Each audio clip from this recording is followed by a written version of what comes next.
que a gente vai começar justamente falando do Grenal, outro time aí que tá de ressaca, diria, né, de eliminação, não é uma ressaca boa de comemoração, mas uma ressaca de eliminação, ainda mais do jeito que foi, né, Imagina, de um jeito bem complicado.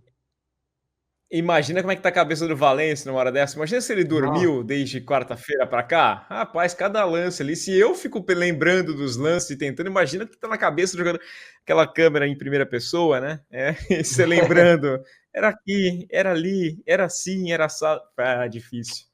Foi difícil, né? Valência teve algumas boas oportunidades. Uma jantada do Nino ali, foi bonita de ver. Fazia tempo que eu não vi um carrinho daquele tão salvador de um zagueiro. Que não seja aquele carrinho que é quando a bola tá entrando, né? O cara dá o carrinho em cima da linha, mas o carrinho para tirar o chute do Valência naquela bola que ele saiu cara a cara com o Fábio. E a cabeçada ali, meu Deus, né? Ele deu de cucuruto, parece que ele realmente fechou o olho e cabeceou. Não é dos mais altos, não acho que seja o melhor atributo dele, mas podia ter feito melhor.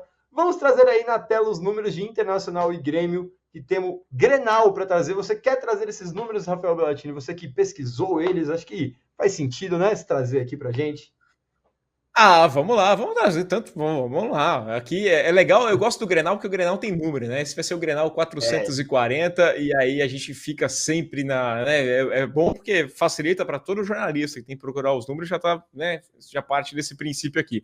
Mas foram 439 jogos, com a história que começou lá em 1909, e o Inter demorou para ganhar, tá? O Inter tem mais vitórias. O Inter venceu 160, mas demorou só em 1915 venceu o primeiro Grenal. São Caramba. 138 empates, demorou bastante para ganhar o primeiro clássico, e 141 vitórias do Grêmio. Então, 36% de vitórias para a equipe do Inter, 31% de empates, 32% de vitórias do Grêmio. São 1.165 gols, cara. Muito gol, a média de 2,65 gols por partida, 595 gols do Internacional, 570 gols da equipe do Grêmio. São 608 gols. Se quiser saber um recortezinho maior aqui, né, vai ser lá no Beira-Rio. 608 gols marcados pelos mandantes, 557 gols marcados pelos visitantes. Nos últimos 5 confrontos, nós tivemos 3 vitórias do Grêmio e 2 vitórias do Internacional, né? Isso aí começa a pegar, tem 4 duelos por campeonato, mas é tudo entre esse ano e o ano passado, né? São 3 duelos no ano passado, 2 duelos nesse ano. No Brasileirão, no primeiro turno, deu o Grêmio vencendo por 3-1. Nos últimos 10 jogos, são 5 vitórias do Grêmio, 2 empates e 3 vitórias do Inter. O Grêmio vem levando a melhor. Nos anos 2010, o Inter levava a melhor no confronto, né? Nos anos 2010 foram 17 vitórias do Grêmio, 14 empates e 13 derrotas. Nos anos 2020, essa história já mudou. O Grêmio tem 9 vitórias, 4 empates e 4 derrotas. Pelo Brasileirão, o Internacional perdeu mais do que ganhou, né? Tem esse recorte. No histórico, ganhou mais do que perdeu. No Brasileirão, deu mais vezes Grêmio, 63 jogos, 21 vitórias do Inter, 18 empates, 24 vitórias do Grêmio. No Beira-Rio, o Inter leva vantagem, claro, seu domínio, sua casa, 126 jogos, 50 vitórias do Inter, 43 empates e 33 vitórias do Grêmio, 123 gols marcados pelo Internacional, 104 gols marcados pela equipe do Grêmio. Desde aquela história, né, Farol, daquela valsa do Sacha, o pessoal tem lembrado isso aqui, desde aquela valsa do Sacha, que ali era o debutante, que o Grêmio não vencia o Internacional. Cara, a coisa foi virando um espiral perverso ali com o Internacional, nada mais deu certo. A única alegria do torcedor do Inter foi ter visto o rebaixamento do Grêmio, né? 2 anos aqui, mas de resto, o Grêmio ganhou a Libertadores, o Inter foi eliminado agora, perdeu a Copa do Brasil em casa. As coisas não dão certo para o Internacional desde aquela volta. Precisa fazer alguma outra coisa, se a gente tirar essa... a única explicação Tirar lógica... essa zica, né? A única explicação lógica, científica, é zica, né? É zica, é isso. Só pode... Nem gauchão ganha, acho que o Inter não ganha o gauchão já há uns 7 anos, se eu não me engano, assim, então tá difícil, né? O torcedor do Inter ainda é sofrido, né, Belotinho? Acho que o problema é esse, aí perde o Brasileirão na última rodada, só precisando ganhar do Corinthians, porque o Flamengo perdeu pro São Paulo, e vai, aí toma essa virada do jeito que foi contra o Fluminense, né? Com requintes de crueldade tá acontecendo as coisas pro Internacional desde a valsa do Sacha, que eu acho que foi uma boa. Tem que achar alguma explicação, né? É o marco, né? É o marco, é aquele ponto ali. Você fala assim, cara, quando é que começou a dar errado? Você tem que parar e pensar para tentar mudar as coisas. E o ponto que eu cheguei ali, que as redes sociais estão mostrando também, é a valsa lá do Sacha. A gente tem alguns números. Vamos trazer aqui, Farol. Eu vou trazer aqui do Inter, aí você fala depois do Grêmio. Vamos lá, porque, aliás, vamos trazer aqui misturado tudo aqui, porque é legal a gente traçar o paralelo dos times, a gente vai nessa aqui, tá? O Inter tem a 13ª campanha como mandante no Campeonato Brasileiro, são 12 jogos, 5 vitórias, 3 empates e 4 derrotas. São 12 gols marcados e 12 gols sofridos, tem um aproveitamento de só 50%, não é dos melhores, não jogando mesmo em sua casa. O Inter que nos últimos jogos tem deixado um pouquinho de lado, pensando muito na Libertadores, e agora precisa prestar mais atenção. O Grêmio tem a 11ª campanha jogando fora de casa. Em 12 jogos, são 3 vitórias, 3 empates e 6 derrotas, 14 gols marcados e 22 gols sofridos, um aproveitamento de 33%. Então não dá para destacar aqui vantagem para ninguém no quesito histórico, né? Nos últimos 13 jogos no Brasileirão, o Inter tem 1 vitória, 6 empates e 6 derrotas. 13 jogos com 1 vitória, apenas 23% de aproveitamento dos pontos. Por isso, o Inter tem que ficar ligado contra o rebaixamento, 14º colocado nesse momento, 29 pontos apenas. Nesses 13 jogos, marcou 7 gols apenas, sofreu 15, né, nesse intervalo. Nesse mesmo recorte de 13 partidas, se a gente for pegar o Grêmio, que está lá em cima na tabela, o 3º colocado, tem 44 pontos, o Grêmio tem 6 vitórias, 3 empates e 4 derrotas, 53,8% de aproveitamento, marcou 18 gols e sofreu 15, nesse mesmo recorte de 13 partidas, para a gente ter uma noção um pouquinho melhor das duas equipes. O Grêmio tem, ao lado do Botafogo, o melhor ataque do Campeonato Brasileiro, 40 gols marcados. Já o Inter é o pior ataque do Campeonato Brasileiro, apenas 20 gols marcados, metade dos gols marcados pela equipe do Grêmio, né? 40 para o Grêmio, 20 para o Internacional. O Grêmio é apenas o 11º na média de finalizações por jogo, tá impressionante isso, 13,4 finalizações por partida, o Inter tem 12,2, porém o Grêmio é o 5º em finalização que vai no alvo, são 5 que vão no alvo, e tem um dos melhores ataques, tem o melhor ataque junto com o Botafogo, ou seja, chuta pouco, mas quando chuta vai no alvo e geralmente entra. Essa é a estatística do Grêmio. Já o Inter é o 18º, né, em finalizações no alvo, com 3,7 de médias por partida. Posse de bola, o Inter é o 8º do Brasileirão, 52,6%, enquanto o Grêmio é o 15º, tem 45% só de posse de bola. É aquele estilinho de fica com um pouco, mas na hora que sai, pega o contra-ataque, encaixa e é muito objetivo o time tricolor. O Inter já passou 8 jogos sem sofrer gols, enquanto o Grêmio tem apenas 6 nesse fator, né, de não tomar gol em um jogo. O time colorado é a 9ª melhor defesa do Campeonato Brasileiro, com 29 gols sofridos, enquanto o Grêmio tem a 15ª, faz muito gol, mas toma muito, tomou 32 gols já no Brasileiro. Nos últimos 13 jogos do Brasileirão, é o que a gente falou, é esse recorte de 1 vitória apenas do Internacional, enquanto o Grêmio tem 6 vitórias, aproveitamento do Inter de 23%, do Grêmio 53,8%, e aí, Faraó, é essa história, né?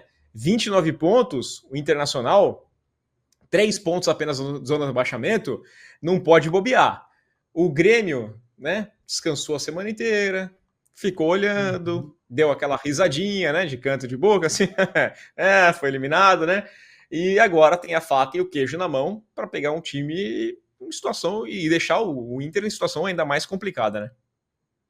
Eu acho que é o que todo rival quer, né? Deu aquela secada mais cedo, deu certo e agora pode afundar de vez o rival na crise, né? A gente sempre comentava sobre essa situação do Inter no Brasileirão, que era perigosa, mas era sempre aquilo, não, tá focando na Libertadores, é um time que tem um time bom, com certeza consegue sair, mas às vezes você acaba entrando nessas crises assim e não consegue sair, né? O próprio Grêmio, quando foi rebaixado, tinha um time bom, né? Então, assim, o Campeonato Brasileiro é um campeonato muito disputado, tem muitos times arrumados. Então, assim, abriu o olho do Inter e o Grêmio, como a gente falou aí, desde a valsa do Sacha, que o Grêmio tá meio pai do Inter, né? Então é uma situação bem preocupante para o Internacional e para o próprio Cudê, né? Que estava com moral ali, mas agora está eliminado, tem 23% de aproveitamento só nos últimos 13 jogos, assim, é bem sofrível assim a campanha do Inter no Campeonato Brasileiro.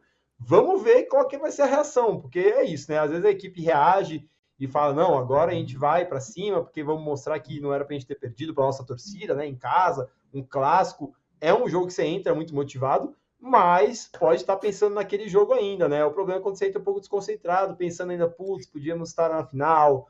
Como você falou, o Valência pensando até agora, né? Putz, tivesse cabeceado direito aquela bola, tivesse botado um pouquinho mais pro lado.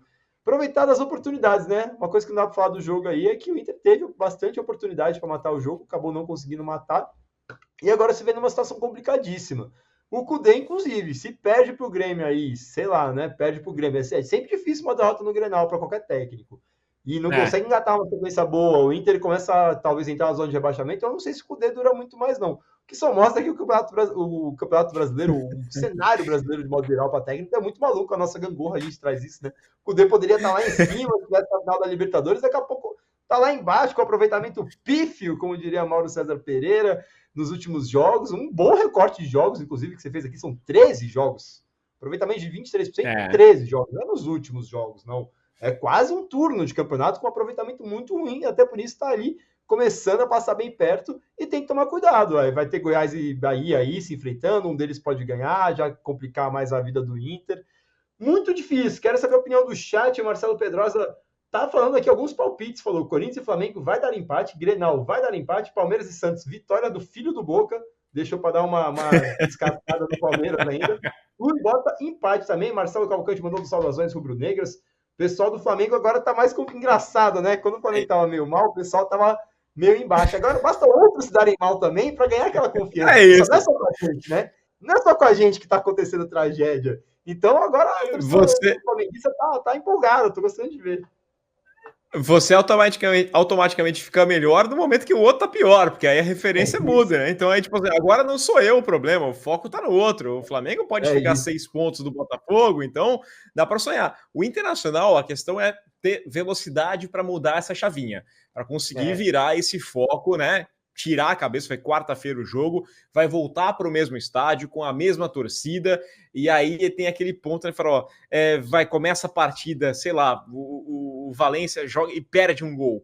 Pronto, a torcida vai pegar no pé, a torcida vai ficar na bronca, ou então o Grêmio começa a partida e faz um gol logo de cara, já joga uma pressão a mais, fica uma situação mais complicada. Então, isso é um dos pontos que a gente vai ter que prestar muita atenção, o Cudê vai ter que trabalhar muito bem, porque vai pesar, é muito imediato, e também entra nesse espiral, vamos lá, 29 pontos, vamos lá, o Vasco venceu o jogo, o Goiás, o Santos venceu, entrou na zona de rebaixamento, cara, como é que sai, como é que escapa, eu tava brigando pelo título da Libertadores, não tem, vamos lá, não tem mais onde se apoiar, a crise já se instaura de uma forma, a gente sabe como é que diretoria, você citou aqui, né, daqui a pouco já começa a sobrar pro Cudê, porque essa história, diretoria não quer saber.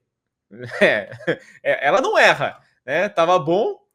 Se o Valência faz mais um gol, aí Cudê é lindo, maravilhoso, o Inter é perfeito. Agora as coisas estão bem ruins e dependem bastante desse final de semana. Eu gostei aqui que o nosso amigo, o Pedroso, calma aí, travou a minha internet agora, mas ele cantou uma musiquinha. Até aqui, ó, ele gritou: a semana inteira fiquei descansando pra te ver, ó, Inter, pra te ver chorando. É assim, o torcedor do Grêmio, cara, ele tá empolgadaço. Ele entende que é faca e o queijo na mão. Pra voltar a briga, quem sabe, reduzir para 5 pontos, essa apenas a diferença pro Botafogo, e afundar o rival. Então é o cenário que o gremista sempre sonhou, tá? Voltar da zona de rebaixamento, voltar do rebaixamento, estar lá em cima do campeonato e com a chance de derrubar um rival.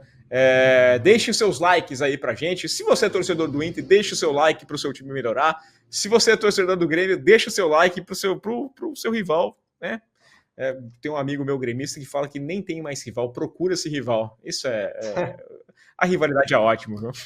Pessoal tem que aproveitar, velho. Assim como os torcedores flamenguistas estão aproveitando agora que o foco não tá neles, o gremista tem que aproveitar mesmo. O negócio vai pegar, acho que a única coisa boa pro torcedor do Inter é que o jogo é no Beira-Rio, né? Então, pelo menos tem isso, pode ter a torcida ajudando. Como você falou. Pode ser bom ou ruim, né?